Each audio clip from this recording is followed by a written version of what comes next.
हाय दोस्तों, मैं यशवंत गौरव Purvanchal career classes पे आप सभी लोगों का हार्दिक स्वागत करता हूं। जैसा कि आप सभी लोग जानते ही हैं, मैं एनसीईआरटी के साथ संग्राम में साइंस सब्जेक्ट के 5 चैप्टर को कंप्लीट कर चुका हूं। आज 6वां चैप्टर आपके सामने लेकर उपस्थित हूं। तो दोस्तों, आशा करते हैं आप स्वस्थ होंगे, मस्त होंगे और अपने लक्ष्य की प्राप्ति में व्यस्त होंगे। तो आइए देखते हैं आज का हमारा क्या शीर्षक है। आज का जो हमारा शीर्षक है दोस्तों, वह है सजीव। सजीव की विशेषताएं व आवास। क्या है दोस्तों? सजीव। अब इसकी विशेषताएं एवं आवास।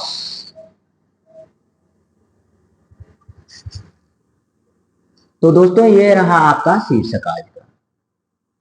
दोस्तों, जैसा कि आपको ज्ञात ही होगा कि यह चैप्टर नंबर 6 है, लेकिन आपका लेक्चर नंबर 8 है। ठीक, तो देखते हैं।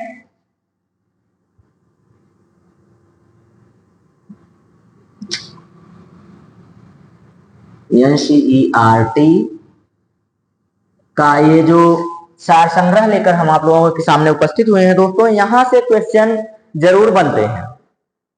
साइंस में आपको चाहे आप 1 to 5 उठाइए या 6 to 8 उठाइए, 1 to 5 में थोड़ा कम बनते हैं, लेकिन 1 to 6 to 8 जब देखेंगे आप, तो वहां पर बहुत ज्यादा प्रश्न आपको देखने को यहां से मिलते हैं।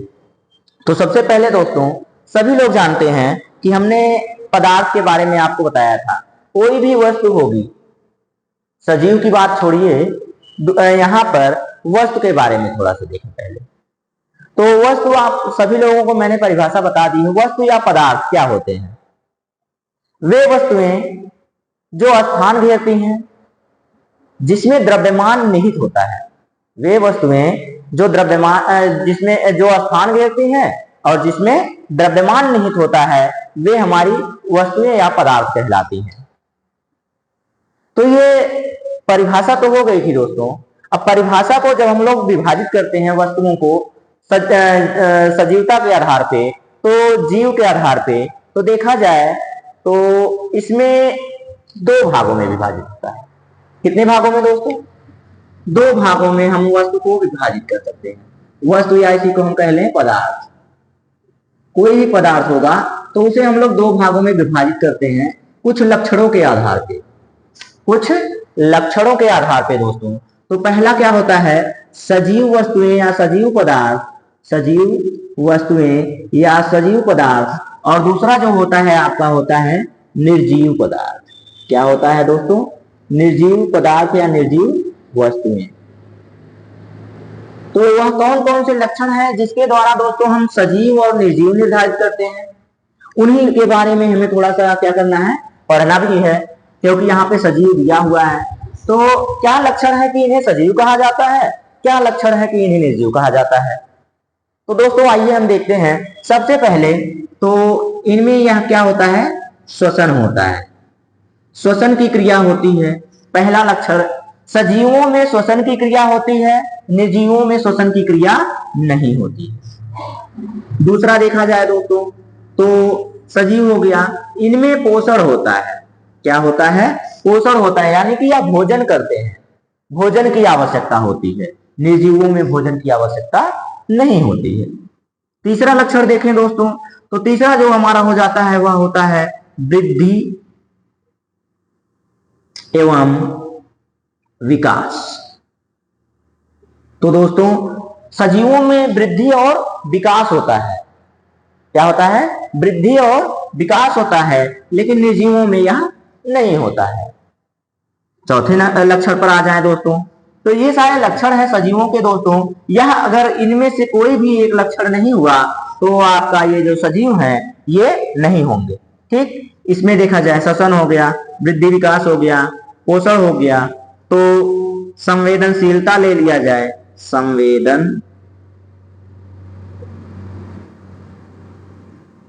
संवेदनशीलता होती है। और यह भी निर्जीवों में नहीं होती है। जितने लक्षण इसमें पाए जाएंगे उसमें नहीं पाए जाएंगे दोस्तों सजीवता के आधार पे। पांचवा लक्षण देख लिया जाए संवेदनशीलता के बाद, तो दोस्तों इसी में आ जाता है प्रजनन। क्या आ जाता है दोस्तों? प्रजनन आ जाता है। एक और लक्षण ले, इसमें निर्जीवों में नहीं होता है। बस इतना जानिए कि जितने लक्षण हम लिख रहे हैं ये कोई भी लक्षण आपको निर्जीव वस्तुओं में नहीं मिलेगा। ठीक, तो दोस्तों एक और ले लिया जाए तो उसे हम क्या कहेंगे? उत्सर्जन, एक्सक्रीशन। ये देखिए उत्सर्जन, यह भी इसमें नहीं होता है, निर्जीवों में नहीं होता है। तो अगर इस आधार पे हम परिभाषा बनाना चाहें दोस्तों तो परिभाषा भी बना सकते हैं। इन लक्षणों के ही आधार पे हम क्या कर सकते हैं? इनकी परिभाषा भी बना सकते हैं। क्या बना सकते हैं? जैसे वे वस्तुएं जिनमें श्वसन, पोषण, वृद्धि व विकास, संवेदनशीलता, प्रजनन एवं उत्सर्जन की क्रियाएं होती हैं उन्हें हम लोग क्या कहते हैं? सजीव वस्तुएं कहते हैं। क्या हो गया दोस्तों? वे वस्तुएं जिनमें श्वसन, पोषण, वृद्धि व विकास, संवेदनशीलता, प्रजनन एवं उत्सर्जन की क्रियाएं होती हैं उन्हें हम क्या कहते हैं दोस्तों? सजीव वस्तुएं कहते हैं। तो इसी का सेम उल्टा हो जाए, इसी का सेम विपरीत हो जाए, ये क्रियाएं इनमें नहीं पाई जाती हैं, इसे हम लोग, इसलिए इसे हम लोग क्या कहते हैं? निर्जीव वस्तुएं कहते हैं। या सीधा सीधा कह दिया जाए कि वे वस्तुएं जिनमें जान होती है, जिनमें क्या होती है? जान होती है, जीव होता है, वह क्या कहलाती हैं? सजीव वस्तुएं कहलाती हैं। साधारणता बात में समझ लिया जाए दोस्तों, तो जान से आप लोग सोना बाबू वाला जान ना समझिएगा। ये जान का मतलब आपकी श्वास प्राण वायु के आधार पे कहा जा रहा है। किसके आधार पे कहा जा रहा है दोस्तों? प्राण वायु के आधार पर कहा जा रहा है कि आप में जान है या नहीं है। आपकी सांस को कुछ टाइम के लिए रोक दिया जाए, आपके शरीर के अंदर ना जाने दिया जाए, श्वसन की क्रिया को रोक दिया जाए, तो दोस्तों आपकी प्राण जो है वो क्या हो जाएगी? आपके प्राण पखेरु हो जाएंगे दोस्तों। तो वहां पे सोना बाबू जान ये सब काम नहीं आएंगे दोस्तों। हमने जो जान कहा वो प्राण वायु के तात्पर्य से कहा है। ठीक, और जो आप लोग समझते हैं तो उसको ना समझिए दोस्तों। जब तक आपको लक्ष्य की प्राप्ति करनी है तब तक तो उससे आप दूर रहिए, क्योंकि सोना बाबू जान धनिया पुदीना ये सब आपके स्वास्थ्य के लिए हानिकारक हैं, आपके लक्ष्य के लिए क्या है? बाधक वस्तुएं हैं दोस्तों। तो इनसे आप लोग हमेशा दूरी बनाए रखिए जब तक आपको लक्ष्य की प्राप्ति करनी है। अगर लक्ष्य की प्राप्ति करनी है तो उनसे दूरी बनाए रखिए। ये हमारा व्यक्तिगत विचार व सुझाव है आप लोगों के लिए दोस्तों। तो देखा जाए आगे बढ़ते हैं, तो ये हुआ हमारा श्वसन। तो देखिए दोस्तों थोड़ी थोड़ी चर्चा कर देते हैं कि श्वसन क्या होता है। पहले तो इनका उदाहरण देख लिया जाए, सजीवों के कुछ उदाहरण। तो सजीवों के उदाहरण देखेंगे तो दोस्तों सभी पेड़ पौधे उदाहरण देखेंगे तो क्या होंगे दोस्तों? ये प्राण वायु हटा दें तो यहां पे हम उदाहरण लिखें तो सजीवों में होते हैं सभी, लिखा जाए पेड़ पौधे नहीं, सभी पेड़ पौधे और जीव ना लिखा जाए, जंतु लिखा जाए, क्योंकि जीव लिखेंगे तो जीव में ही तो ये सारे आते हैं। तो जंतु, सभी पेड़ पौधे एवं जंतु, जंतु में ही मनुष्य भी आते हैं दोस्तों। तो जितने भी पेड़ पौधे हैं, जितना भी आप लोग हरियाली देख रहे हैं वो सारी चीज सारे, और जितने भी जीव जंतु हैं जैसे मानव हो गए, कुत्ता बिल्ली गाय भैंस घोड़ा बकरी, सारी चीजें सबके सब किसमें आते हैं? जंतु में आते हैं दोस्तों। तो सारे की सारे सजीव के उदाहरण हो गए। निर्जीव के उदाहरण देखा जाए दोस्तों तो निर्जीव के उदाहरण में आपका हो गया चट्टान हो गया, चट्टान हो गया। तो दोस्तों निर्जीव का उदाहरण हम आपको एक उदाहरण दे रहे हैं सबसे हट के, सबसे अलग, जो आपके पंच तत्व हैं, जो आपके पंच तत्व हैं जिनसे माना जाता है कि हमारे शरीर का निर्माण हुआ है दोस्तों, तो वह भी हमारे क्या है? वो सभी हमारे निर्जीव वस्तुओं में आते हैं। चट्टान हो गया, मिट्टी हो गई, वायु हो गई, जल हो गया, जल हो गया, वायु हो गई, मिट्टी हो गई, तो ये सारी चीजें दोस्तों अब इसी में हम लोग ले लें तो हाँ, एक चीजों में ज्यादा आप लोगों को रहता है, आपको बार बार प्रश्न पूछा जाता है इनसे, ये सूर्य का प्रकाश, सूर्य का प्रकाश, सूर्य का प्रकाश व उष्मा। माफ कीजिएगा दोस्तों, इसका उदाहरण हमने पहले दे दिया आपको। ये जो है इनको निर्जीव भी कहा जाता है। निर्जीव छोड़िए, ये आपके अजैव घटक हैं। कौन से घटक हैं? अजैव घटक हैं दोस्तों। हमने थोड़ा सा पहले ही आपको बता दिया, हमारे दिमाग में आ गया, हमने आपको पहले ही बता दिया। अब ये जो है सूर्य का प्रकाश और उष्मा, सूर्य का प्रकाश और उष्मा जो है दोस्तों, इनको हम अजैव घटक में रखते हैं। आपको प्रश्न यहां से पूछता है कि यह जैव घटक है या अजैव घटक है। तो जैव और अजैव घटक क्या होते हैं दोस्तों? किसी भी आवास में पाए जाने वाले सभी जीव जंतु जैव घटक होते हैं। क्या होते हैं दोस्तों? जैव घटक होते हैं। तो दोस्तों चलिए आगे इनको बताएंगे हम दोस्तों। इसको पहले यहां से थोड़ा सा साफ कर दिया जाए, जो पढ़ा जा रहा है क्लियर पढ़ा जाए, जो हम लोग अध्ययन कर रहे हैं उसे क्लियर किया जाए। तो दोस्तों अब आपको समझ में आ गया होगा कि निर्जीव वस्तुएं। तो दोस्तों आप लोग कमेंट करके कुछ सजीव और कुछ निर्जीव वस्तुओं के क्या कीजिए, कमेंट कीजिए, कुछ उनके नाम कमेंट कीजिए। हमारे कमेंट बॉक्स में हम देखते हैं आप लोगों का कितना कमेंट आता है दोस्तों, कितना आप लोग सक्रिय हैं अपनी अध्ययन और लक्ष्य को प्राप्त करने के लिए, कितने सक्रिय हैं आप लोग दोस्तों। तो कुछ सजीवों के नाम और कुछ निर्जीवों के नाम आप कमेंट बॉक्स में कमेंट कीजिए दोस्तों। तब तक हम आप लोगों को क्या बता रहे हैं? श्वसन। श्वसन क्या होता है दोस्तों? तो श्वसन जो वायु को हम लोग ग्रहण करते हैं दोस्तों, वायु को हम लोग ग्रहण करते हैं, वही हमारा क्या है? श्वसन है। तो ज्यादा इसके बारे में डीप नहीं जाएंगे दोस्तों। श्वसन हम सभी लोग करते हैं, कार्बन डाइऑक्साइड को क्या करते हैं? बाहर निकालते हैं और ऑक्सीजन को अंदर ले जाते हैं। कार्बन डाइऑक्साइड प्लस ऑक्सीजन, इन दोनों को हम जो अंदर और बाहर करते हैं, वायु को अंदर ले जाते हैं और बाहर छोड़ते हैं दोस्तों, तो वो श्वसन की क्रिया होती है दोस्तों। तो इसके बारे में संपूर्ण जानकारी जब हम श्वसन का क्लास लेंगे तो उसमें बढ़िया से बताएंगे कि श्वसन में जब ऑक्सीजन अंदर ले जाते हैं तो भोजन का ऑक्सीकरण करके हमारे शरीर को ऊर्जा प्रदान करने की क्रिया जो होती है वह श्वसन होती है।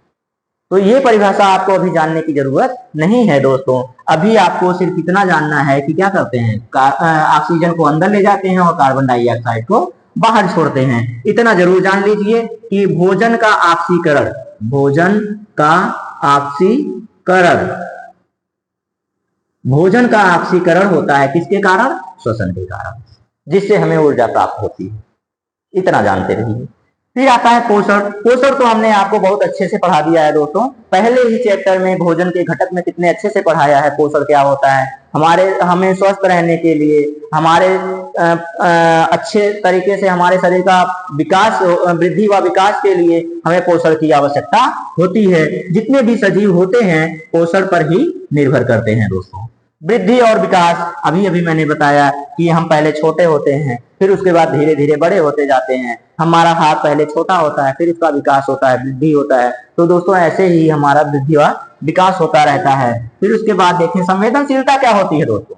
संवेदनशीलता थोड़ा सा नया शब्द मिला है आपको दोस्तों, तो इसके बारे में थोड़ी सी जानकारी दे दें हम आपको। सेंसिटिविटी, सेंसिटिविटी या संवेदनशीलता।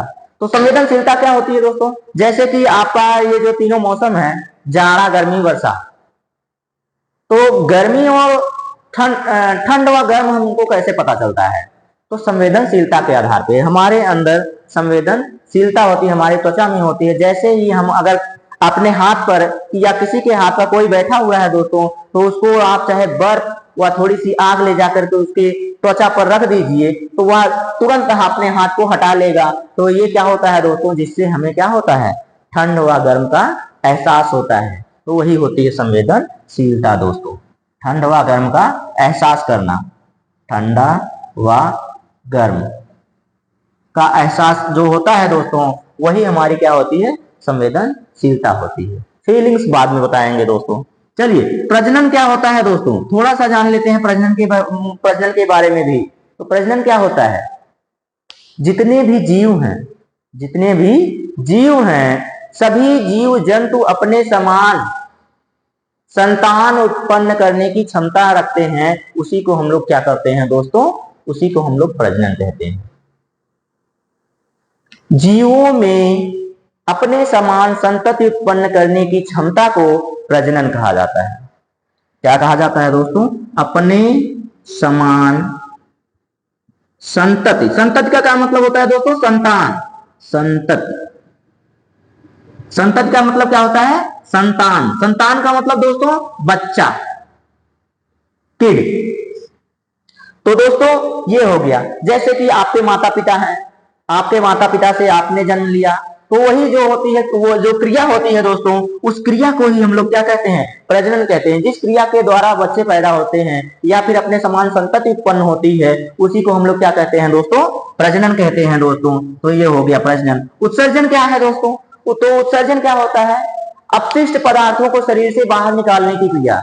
अपशिष्ट पदार्थों को, बेकार पदार्थों को, व्यर्थ पदार्थों को, वेस्ट मटेरियल को अपने शरीर से बाहर निकालने की जो क्रिया है दोस्तों, उसी को हम लोग उत्सर्जन कहते हैं। तो दोस्तों ऐसे ही बेहतर कंटेंट को प्राप्त करने के लिए आप हमारे official channel Purvanchal career classes को ज्यादा से ज्यादा लाइक, सब्सक्राइब और शेयर कीजिए दोस्तों, ताकि ऐसे ही मजेदार बेहतर मटेरियल आपको प्राप्त होते रहे दोस्तों। तो आपसे हमारा निवेदन है दोस्तों को, उत्सर्जन में जो हमारे शरीर से वेस्ट मटेरियल बाहर निकाले जाते हैं दोस्तों, उनके उदाहरण को, उनके एक दो उदाहरण कमेंट करके आप हमें बताइए दोस्तों कि क्या क्या चीजें हैं जिनको हम शरीर से बाहर निकालते हैं दोस्तों। तो चलिए आगे चलते हैं दोस्तों। तो ये हो गया हमारा सजीव में। सजीव के हमने कुछ लक्षण भी बता दिए और सजीव में सजीव और निर्जीव में आपको हमने अंतर भी स्पष्ट कर दिया। आशा करते हैं आपको बहुत अच्छे से समझ में आया होगा ये जो अंतर है दोस्तों।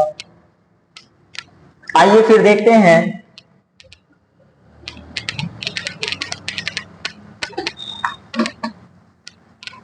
सजीवों में विशेषताएं तो हमने बता दिया दोस्तों। अब देखते हैं दोस्तों आवास क्या होते हैं दोस्तों।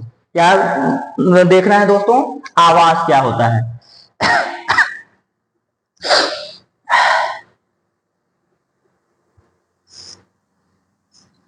आवास, आवास क्या होता है दोस्तों, किसी सजीव का वह स्थान, किसी सजीव का वह स्थान जहां पर वह क्या करते हैं, रहते हैं। किसी सजीव का वह स्थान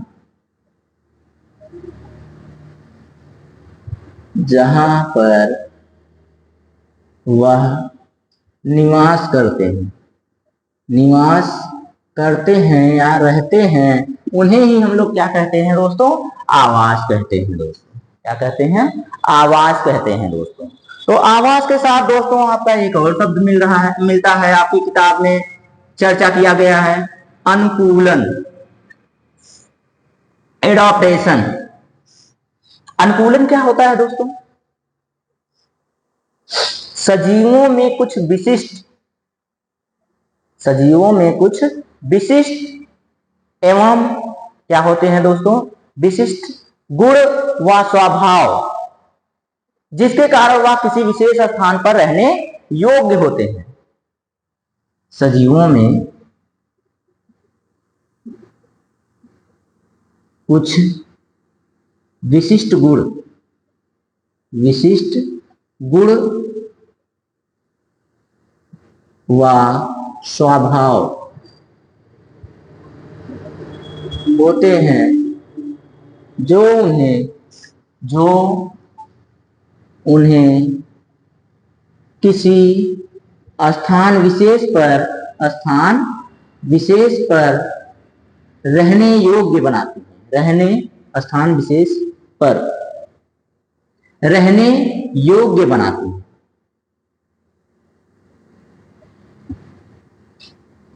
अनुकूलन कहलाते हैं दोस्तों, अनुकूलन कहलाता है। क्या कहलाता है दोस्तों, अनुकूलन कहलाता है। तो दोस्तों देखा जाए तो हमने आवास देख लिया, अनुकूलन देख लिया।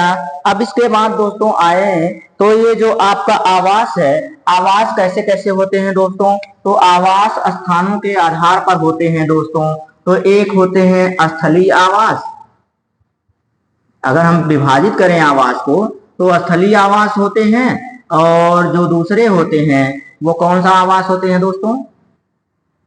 तो मेरे प्रिय छात्र व छात्राएं, ये देखिए पहला स्थलीय हो गया और दूसरा क्या हो गया? जब हम आवास को विभाजित करेंगे तो दोस्तों ये हो गया हमारा जलीय आवास। कितने आवास हो गए दोस्तों? स्थलीय आवास हो गए, और कौन से आवास हो गए आपके? जलीय आवास हो गए। तो हमने ये दो आवास आपको बताए हैं। तो अब ये बताइए स्थलीय आवास क्या होते हैं दोस्तों? इन पर रहने वाले कैसे जीव होते हैं? जलीय आवास कैसे होते हैं? इन पर रहने वाले जीव कैसे होते हैं? तो स्थलीय आवास जैसे कि क्या हो गए दोस्तों? वन हो गए, घास के मैदान हो गए, घास के मैदान हो गए, या फिर सीधे सीधे कह लें दोस्तों स्थल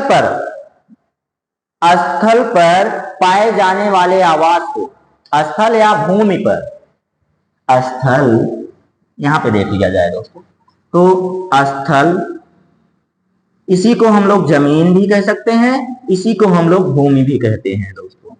तो भूमि या स्थल या जमीन पर जो आवास पाए जाते हैं दोस्तों, उन्हीं को हम लोग स्थलीय आवास कहते हैं।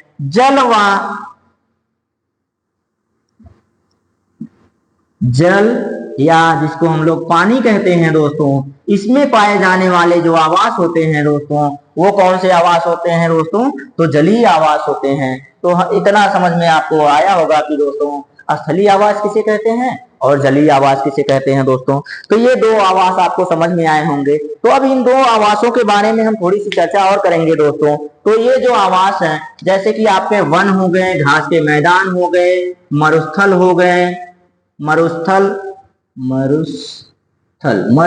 या मरुस्थल, और इसी जगह पे और एक उदाहरण देखा जाए दोस्तों तो पर्वतीय क्षेत्र हो गए। कैसे क्षेत्र हो गए दोस्तों? पर्वतीय क्षेत्र हो गए, मैदान हो गए, पर्वतीय क्षेत्र और मैदान हो गए दोस्तों। तो ये सारे के सारे किसके उदाहरण हैं दोस्तों? ये सारे के सारे हमारे स्थलीय आवास के उदाहरण हो गए। फिर उसके बाद आ जाए दोस्तों तो समुद्र हो गया, झील हो गई, नदी हो गई, नदियां, तालाब हो गए। तो ये सभी जो उदाहरण हैं दोस्तों, ये हमारे किसके उदाहरण बन गए? जलीय आवास के उदाहरण बन गए दोस्तों। तो अब इसमें से हमें थोड़ी सी चर्चा करनी है दोस्तों। क्या चर्चा करनी है? तो जैसे वन तो आप लोग जानते ही हैं, मरुस्थल से हम लोग शुरू करते हैं। तो मरुस्थल कैसे होते हैं दोस्तों? मरुस्थल में पाए जाने वाले जीव कैसे होते हैं?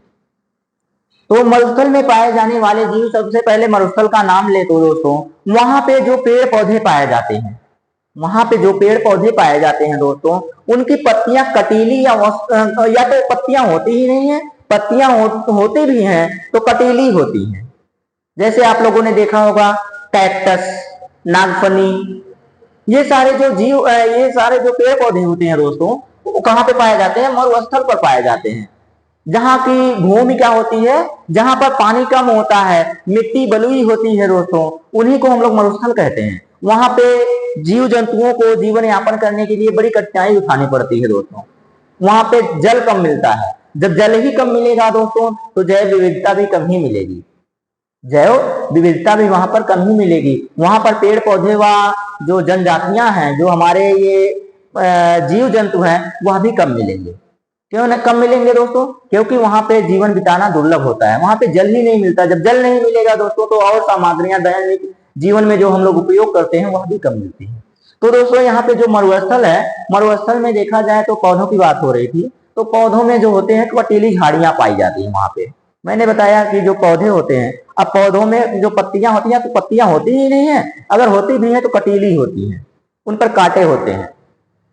और दोस्तों यहाँ पे जल की तलाश में यहाँ के जो पौधे होते हैं, मरुस्थल के जो पौधे होते हैं दोस्तों, उनके जड़ जो होते हैं ना, वो जमीन में बहुत नीचे तक चले जाते हैं। पानी की तलाश में क्या होते हैं। अब मरुस्थल है, मैंने कहा पानी कम मात्रा में होता है, तो पानी जमीन के ज्यादा क्या होता है, नीचे होता है। तो पौधे जो वहां के होते हैं, ये जो वहां के पौधे होते हैं, जमीन की गहराई में जल की तलाश में बड़े अंदर तक चले जाते हैं। यानी कि इनका जो जड़ होता है, वो जड़ बहुत बड़ी होती है, बहुत गहराई तक चली जाती हैं। और जो तना होता है दोस्तों, इनका जो तना होता है मोम से ढका होता है, एक प्रकार के कैसे मोम से ढका होता है, ताकि यहाँ पे इनका वाष्पोत्सर्जन कम हो सके। क्या हो सके दोस्तों, वाष्पोत्सर्जन कम हो। ठीक, वाष्पोत्सर्जन ज्यादा होगा तो पानी की आवश्यकता ज्यादा होगी दोस्तों। वैसे ही मैं पढ़ा रहा हूँ मरुस्थल, आपको पानी की मात्रा कम होती है तो वाष्पोत्सर्जन ज्यादा होगा, तो पानी कैसे ज्यादा प्राप्त होगा, इसीलिए यहाँ पर वाष्पोत्सर्जन की क्रिया कम होती है दोस्तों। और पर्वतीय क्षेत्र देखा जाए दोस्तों, तो पहले मरुस्थल में थोड़े जीव देख लिया जाए। जैसे जीव में यहाँ पे सबसे पहला देख लिया जाए तो इसको साफ कर दिया जाए दोस्तों।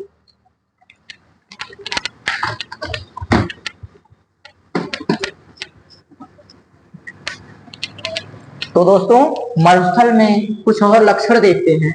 जैसे मरुस्थली जीव, मरुस्थली जीवों के बारे में थोड़ा सा और देख लिया जाए। यहाँ पे जल कम पाया जाता है, जल कम पाया जाता है तो जो पेड़ पौधे होते हैं, पेड़ पौधे जो होते हैं दोस्तों कैसे होते हैं, पेड़ पौधे में या तो पत्तियां होती ही नहीं है, पत्तियां, माफ कीजिएगा, या तो पत्तियां होती ही नहीं है, अगर होती भी हैं तो कैसी होती हैं, कटीली होती हैं, कटीली होती हैं। कैसी होती हैं, कटीली होती हैं। और जड़ इनका, जड़ पानी की तलाश में, पानी की तलाश में बहुत गहराई तक चली जाती है, बहुत गहराई तक चली जाती हैं। क्या करती हैं दोस्तों, चली जाती हैं, जड़ जो है चली जाती है। ठीक, तना, तने में मोम की परत होती है जो वाष्पोत्सर्जन की क्रिया को रोकती है, वाष्पोत्सर्जन की क्रिया को रोकती है या कम करती है, रोकती है या कम करती है दोस्तों। तो पत्तियां नुकीली होती हैं, कटीली होती हैं, यह भी क्या करता है, वाष्पोत्सर्जन की क्रिया को कम करता है। तो ये लक्षण हो गए दोस्तों पौधों के। अब यहीं पे जीव के लक्षण देख लिए जाए तो जीव के लक्षण अनुकूलन के लिए क्या होते हैं। तो दोस्तों दिन में क्या होता है, वहां पे बहुत गर्मी होती है, तो यहाँ पे जो जीव होते हैं ना, उनके पैर बहुत लंबे होते हैं, उनके पैर क्या होते हैं, बहुत लंबे होते हैं, ताकि गर्माहट, जो पृथ्वी की गर्माहट होती है उनकी शरीर तक कम पहुंचे। पहली बात तो ये होती है। वहां की मिट्टी क्या होती है, रेतीली होती है, तो यहाँ पे पाए जाने वाले जो जीव होते हैं दोस्तों, उनके पैर गद्दीदार होते हैं। उनके पैर कैसे होते हैं, गद्दीदार होते हैं दोस्तों, जिस तरह से हम लोगों के होते हैं। तो वो एक उदाहरण आपको दे रहे हैं, सबसे अच्छा उदाहरण ऊंट। ऊंट को तो आप लोग जानते ही हैं, इसे रेगिस्तान का जहाज कहा जाता है। तो दोस्तों ऊंट में आप देख लीजिए, ऊंट और जो सांप हो गए, चूहे हो गए, चूहे और सांप तो बिल बनाकर रह जाते हैं, चूहे और सांप क्या होते हैं, बिल बना के रह लेते हैं। और जो ऊंट होते हैं दोस्तों, तो जीव में वही बात हो गई कि इनका पैर कैसा होता है, पैर बड़े होते हैं। कुबर होता है जिसमें यहाँ पानी को एब्जॉर्ब करते हैं। मूत्रोत्सर्जन की क्रिया, मूत्रोत्सर्जन की क्रिया, मूत्रोत्सर्जन की क्रिया भी यहाँ पर क्या होती है, जीवों में कम होती है। क्या होती है, कम होती है दोस्तों। एक एक पॉइंट हमने जो लिखवाया है दोस्तों, यह बहुत ही महत्वपूर्ण है दोस्तों, ऐसे ही पेपर में छप जाते हैं। ठीक, ये हमने लिखवाया मरुस्थलीय पौधों के बारे में। अब हम देख लेते हैं दोस्तों मरुस्थलीय जीवों के बारे में। तो अब हम थोड़ा सा देख लें पर्वतीय जीव कैसे होते हैं, पर्वतीय जीव कैसे होते हैं। तो पर्वतीय जीव या पर्वतीय आवास के में पाए जाने वाले जो जीव होते हैं दोस्तों, तो वो कैसे होते हैं। तो पर्वतीय पेड़ जो होते हैं दोस्तों शंक्वाकार होते हैं। कैसे होते हैं दोस्तों, शंक्वाकार होते हैं। शंक्वाकार होने का मतलब कि नीचे की जो शाखाएं होती हैं बड़ी होती हैं और ऊपर की तरफ जाते ही वह क्या होती हैं, ऐसे छोटे होती चली जाती हैं दोस्तों। इनका आकार बहुत क्या होता है, बड़ा होता है। क्योंकि दोस्तों अब ये बात करें कि पर्वतीय क्षेत्र कैसे क्षेत्र होते हैं, अधिकतर ठंडे क्षेत्र होते हैं। यहाँ पर हिमपात होता है। यहाँ पर क्या होता है, हिमपात होता है। और तेज हवाएं होती हैं। हवाएं कैसी होती हैं, हवाएं तेज होती हैं दोस्तों। लक्षण कैसे कैसे मिल रहे हैं आपको, ये आपको दोस्तों, ये जो हम सब्जेक्ट आपको पढ़ा रहे हैं, ये आपको 6 to 8 के जब आप जीएस वाले पार्ट में जाएंगे, यानी कि सोशल वाले पार्ट में भी जाएंगे, तो यहाँ से आपको पॉइंटें, बहुत ज्यादा पॉइंटें मिलती हैं दोस्तों। जैसे पर्वतीय क्षेत्र पढ़ा रहे हैं, तो पर्वतीय क्षेत्र कैसे होते हैं, ठंडे होते हैं, हिमपात होता है, तेज हवाएं चलती हैं दोस्तों। तो हिमपात होता है जब जल की वर्षा होती है दोस्तों। तो ये जो पत्तियां इनकी होती हैं, इनकी पत्तियां कैसी होती हैं दोस्तों, इनकी पत्तियां भी कैसी होती हैं, सुई की तरह से होती हैं। ऐसे क्या होती है, नुकीली टाइप में होती हैं और झुकी हुई होती हैं। कैसी होती हैं, झुकी हुई होती हैं दोस्तों, ऐसे होती हैं। इनकी पत्तियां कैसे होती हैं, ऐसे होती हैं, ताकि बर्फ या पानी गिरे तो सीधा नीचे चला जाए दोस्तों, इनकी पत्तियों पर या इनकी शाखाओं पर रुके ना। ठीक दोस्तों, ऐसे होती हैं इनकी पत्तियां। ये शंकुआकार पेड़ होते हैं। यहाँ से जब ऐसे गिरेगा कुछ बर्फ या पानी कुछ भी गिरेगा, तो ये सीधे नीचे चला जाता है दोस्तों, इनको कोई नुकसान नहीं पहुंचा पाता है। और दोस्तों ये तो हमने पौधों के बारे में देख लिया। पौधे कैसे होते हैं, शंकुआकार होते हैं, शंकुआकार होते हैं। पत्तियां कैसी होती हैं, पत्तियां सुई के नुमा या नुकीली होती हैं। पत्तियां कैसी होती हैं, सुई जैसी या नुकीली होती हैं, नुकीली होती हैं या सुई नुमा होती हैं। तिरछी होती हैं, कैसी होती हैं, तिरछी होती हैं। ये पॉइंट जरूर देखिएगा दोस्तों, सुई और तिरछी, ये पॉइंट और ये पॉइंट, ये तीनों पॉइंट वहां के पौधों के लिए ज्यादा अनिवार्य है। ठीक, अब जीवों के बारे में देख लिया जाए, थोड़ा सा चर्चा कर लिया जाए। अब जब ठंड है दोस्तों, कैसा है, ठंड है, तो ठंड में जो जीव पाए जाते हैं, जैसे कि याक देख लिया जाए, इनके शरीर पर बहुत बड़े बड़े क्या होते हैं, शरीर पर बड़े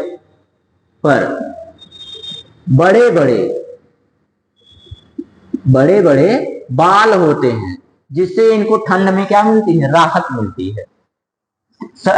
पहाड़ी तेंदुआ देख लिया जाए दोस्तों, पहाड़ी तेंदुआ देख लिया जाए, पहाड़ी तेंदुए, और पहाड़ी बकरी देख लिया जाए, पहाड़ी बकरियां देख ली जाए दोस्तों, तो इनके जो बाल होते हैं बहुत बड़े बड़े होते हैं दोस्तों। पहाड़ी बकरियां देख लिया जाए, जैसे पश्मीना शाल दोस्तों बनती है आपकी पहाड़ी बकरी से ही बनती है। पश्मीना शाल पहाड़ी बकरियां से बनती है। पहाड़ी जब उनके बाल बढ़ जाते हैं, पहाड़ी भेड़ियां जो होती हैं, भेड़ जो होते हैं उनसे बनती है, उनके बाल से बनते हैं। उनके बाल क्या होते हैं, बहुत बड़े बड़े होते हैं दोस्तों। ठीक, ये देखिए, ये हो गए। तो आपके पर्वतीय क्षेत्र, मरुस्थलीय क्षेत्र तो हो गए दोस्तों। अब बचे हैं जलीय जीव। तो समुद्री में आते हैं ना, जलीय जीव कैसे होते हैं, समुद्र में आ जाए हम लोग दोस्तों। तो समुद्र में आ जाए तो हमारे पास श्वसन करने के लिए समुद्री या समुद्री आवास कह लें, समुद्री आवास में जो पौधे होते हैं, या फिर पौधे की बात छोड़िए, समुद्र में पौधे की बात छोड़िए, समुद्र में सिर्फ मछलियों की बात कर ली जाए, इसकी बात कर ली जाए तो मछलियों के बारे में बात कर ली जाए दोस्तों। तो जो मछलियां यहाँ होती हैं दोस्तों, मछलियों में अगर हम बात करें तो मछलियों का शरीर कैसा होता है, धारा रेखी होता है। कैसा होता है, धारा रेखी का होता है। मतलब क्या होता है दोस्तों, धारा रेखी का मतलब कैसा होता है, सीधे आकार का होता है, रेखा की तरह से होता है उनका शरीर, जिससे उनको पानी में चलने में क्या होती है, मदद मिलती है दोस्तों। उनका शरीर कैसा होता है, धारा रेखी होता है। अब धारा रेखी के साथ जल में श्वसन के लिए इनके पास क्या पाए जाते हैं, गिल्स पाए जाते हैं। श्वसन के लिए कौन सा अंग पाया जाता है, गिल्स पाया जाता है। गिल्स या इसी को हम लोग क्लोम कहते हैं, क्लोम, या फिर इन्हीं को हम लोग गलफड़े कहते हैं, गलफड़े कहते हैं।